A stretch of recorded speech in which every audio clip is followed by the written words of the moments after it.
bem, queridos, nós estamos no verso de número 8 e o escritor aos Hebreus falando sobre aqueles que se envolveram nos princípios elementares de Cristo e estavam querendo retornar, em dúvida, olhando para trás.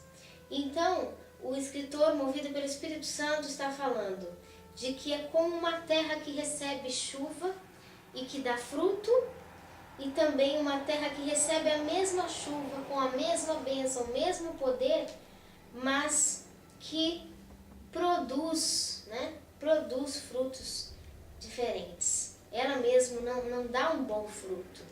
Então o verso 8 diz: mas se produz espinhos, se essa terra produz espinhos e abrolhos, essa terra é rejeitada, e perto está da maldição, e o seu fim é ser queimada. Então nós vemos aqui o escritor, de forma figurativa, falando sobre terra, ele dizendo de que o fruto da boa palavra, ele permanece com o interior humano, que se envolve com os princípios elementares de Cristo, com o Evangelho, os princípios do Evangelho de Cristo, que participa de toda a riqueza espiritual que o Pai deu, que participa de toda a beleza que Deus preparou para o ser humano interiormente, dos dons celestiais, dos poderes do mundo vindouro, mas assim produz mau fruto, produz espinhos. Alguém pode dizer, mas como que alguém cheio da experiência com Deus, dos poderes vindouros, do dom celestial, participante do Espírito Santo, como que ele pode produzir espinhos e abrolhos? E é interessante, porque isso é real. Os espinhos e os abrolhos são frutos sem o arrependimento. Frutos mistos, Espinhos não é para estar entre uma terra que é para produzir frutos. Abrolhos não é para estar em meio à terra que deveria produzir frutos. Mas por quê? Por causa de uma obra sem arrependimento.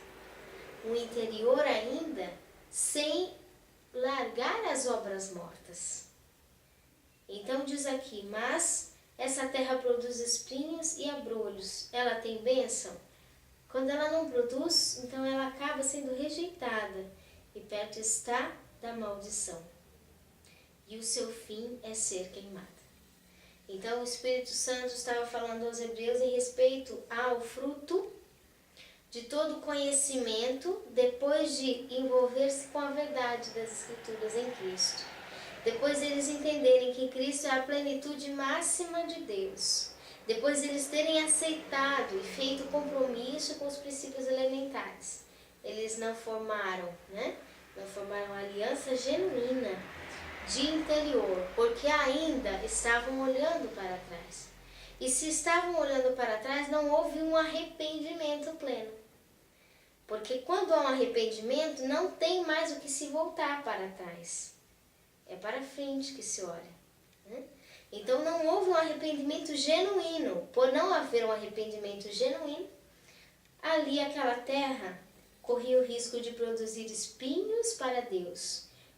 Corria o risco de produzir abrolhos e ser rejeitada diante de Deus. Então, meus amados, o melhor fruto que nós podemos oferecer a Deus e Deus amar, Deus considerar precioso, Deus se apaixonar por esse fruto, é nós produzirmos frutos com arrependimento pleno. Frutos baseados em arrependimento genuíno. Frutos totalmente em arrependimento. Atitudes que mostram para Deus um arrependimento. Atitudes que revelam para Deus um caminho, uma jornada, um destino, a vida inteira de arrependimentos das obras mortas, de tudo que ficou para trás. Uma vida devotada a Deus de arrependimento.